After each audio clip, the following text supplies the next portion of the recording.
परिवार और देश के विकास में बाधक अनेक तत्वों में से एक तत्व अंधविश्वास भी है। जादुई टीका, जादुई तावीज़, करिश्माई कड़ा, काला टीका, काला धागा ये कुछ ऐसी चीज़ें हैं जिसमें विपत्ति में फंसा आदमी बड़ी आसानी से इसके घेरे में आ जाता है। हमारा मीडिया जगत और कॉरपोरेट जगत लाभ कमाने के उद्देश्य से इन अंधविश्वासों को कम नहीं करते बल्कि और बढ़ाते हैं। देश के लिए कानून बनाने वाले सांसद सेक्युलरिज्म की चादर ओढ़ कर बैठे रहते हैं और लगने लगा है कि कानूनी संस्थाएं कभी भी इन अंधविश्वासों को ख़त्म नहीं कर सकती। इन अंधविश्वासों को तो हम और आप मिलकर ही ख़त्म कर सकते हैं। हमारी आप सबसे प्रार्थना है कि आप अपने बच्चों को शगुन, अपशगुन, जादुई तावीज़, काला टीका, करिश्माई कड़ा इनके विषय में जानकारी ना दें। ज़रा सोचिए कि संसार में ऐसा कौन सा व्यक्ति है जिसके ऊपर विपत्ति या कठिनाइयाँ नहीं आती। अपने बच्चों को यह शिक्षा दें कि जीवन में जब भी उन पर विपत्ति या कठिनाई आए तो वे अपनी साहस, मेहनत, समझदारी और सूझबूझ से काम लें, बल्कि इन अंधविश्वासों के चक्कर में ना पड़ें। नमस्कार, मैं पन्नालाल अत्री आज 12th आर्ट्स के बच्चों को महात्मा बुद्ध जी की शिक्षाओं के विषय में जानकारी देता हूँ। प्रिय विद्यार्थियों, मैंने अपनी पिछली वीडियो में आपको महात्मा बुद्ध के जीवन के विषय में थोड़ी जानकारी दी थी। आज महात्मा बुद्ध जी की शिक्षाओं के विषय में थोड़ी जानकारी आपको देता हूँ। महात्मा बुद्ध जी की जो पहली शिक्षा थी वह थी 4 महान सत्य। अब वो 4 महान सत्य कौन कौन से थे?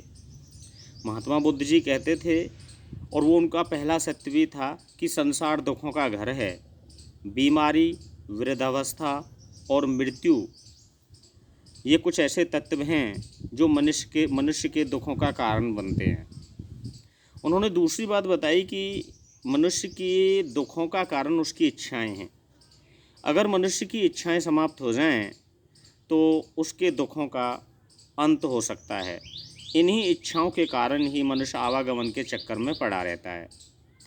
महात्मा बुद्ध जी ने जो तीसरी बात बताई वो यह बताई कि अगर मनुष्य की इच्छाएं समाप्त हो जाएं तो उसके दुखों का भी अंत हो जाता है।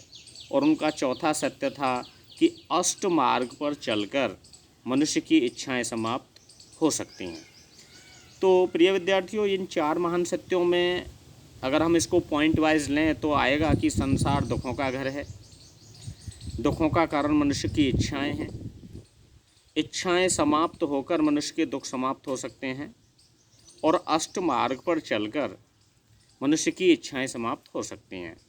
अब वो अष्ट मार्ग कौन सा है? अष्ट मार्ग में महात्मा बुद्ध जी ने 8 बातें बताई थीं।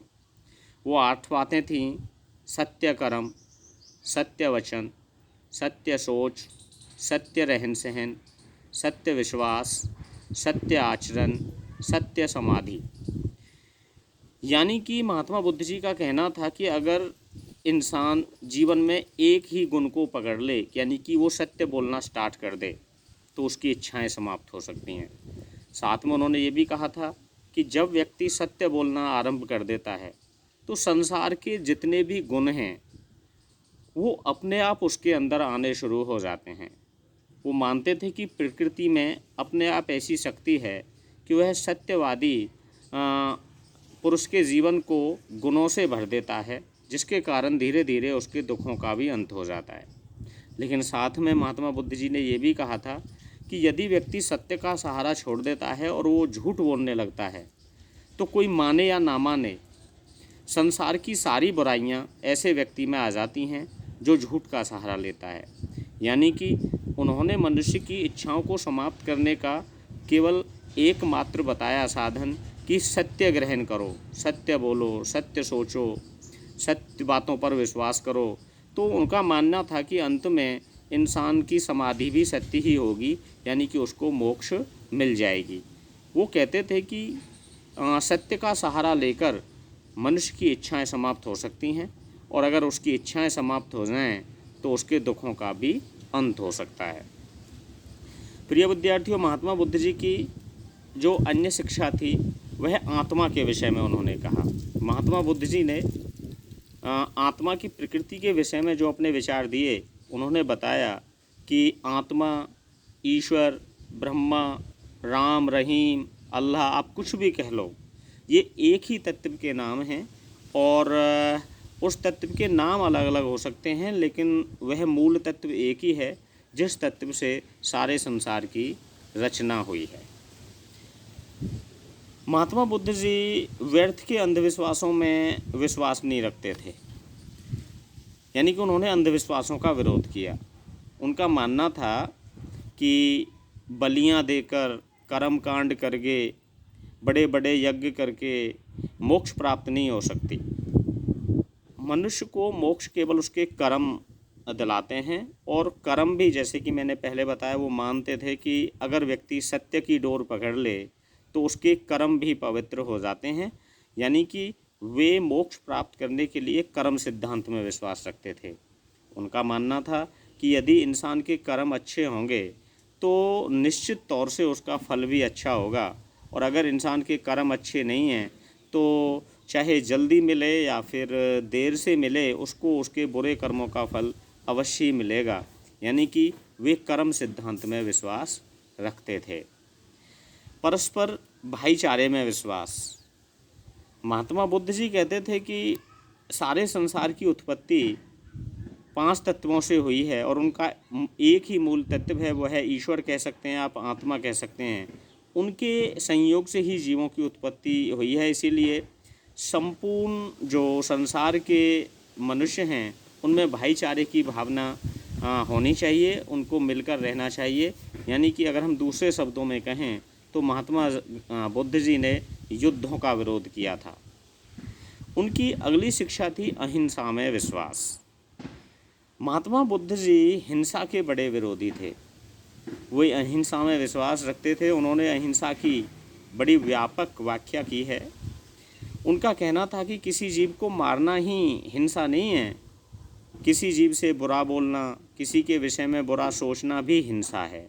यानी कि उनका मानना था कि मनुष्य को ना तो किसी जीव को मारना चाहिए, ना ही किसी से बुरा बोलना चाहिए, और ना ही किसी के विषय में बुरा सोचना चाहिए।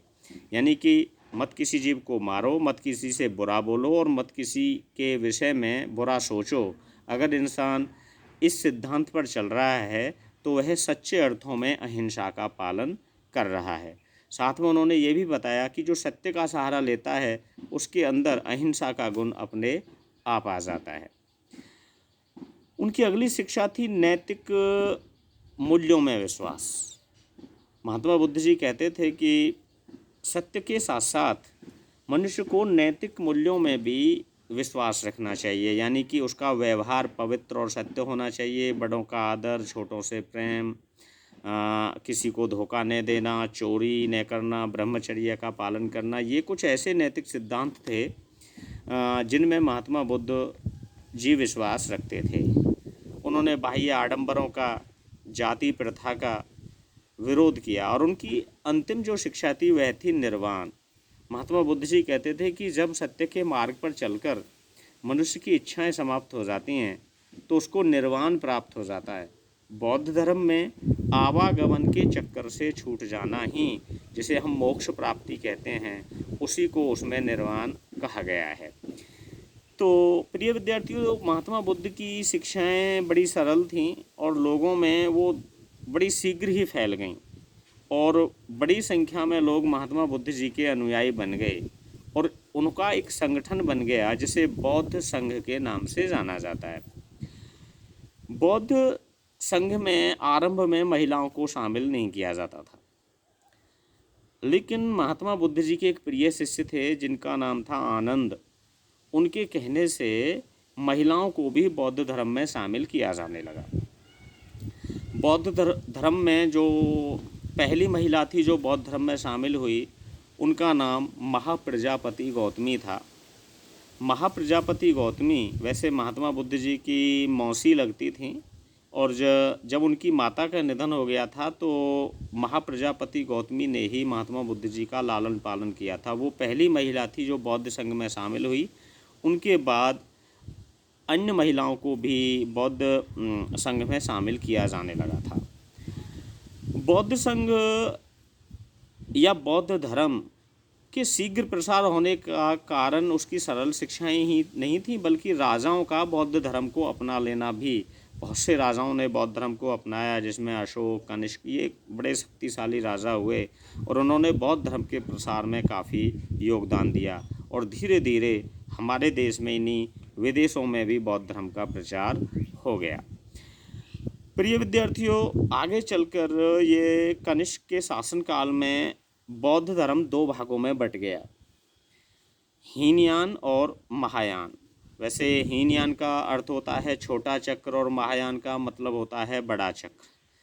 और बौद्ध धर्म के जो अनुयायी थे उनकी संख्या भी धीरे धीरे बढ़ने लगी। तो बौद्ध धर्म ने भारत के सामाजिक, सांस्कृतिक, आर्थिक और राजनीतिक जीवन पर काफ़ी अच्छा प्रभाव डाला और इसने समाज में शांति की व्यवस्था स्थापना करने में, बाह्य आडंबरों को दूर करने में, अंधविश्वासों को हटाने में, राजाओं को शांति प्रिय बनाने और युद्धों का मार्ग त्यागने में काफ़ी महत्वपूर्ण योगदान दिया।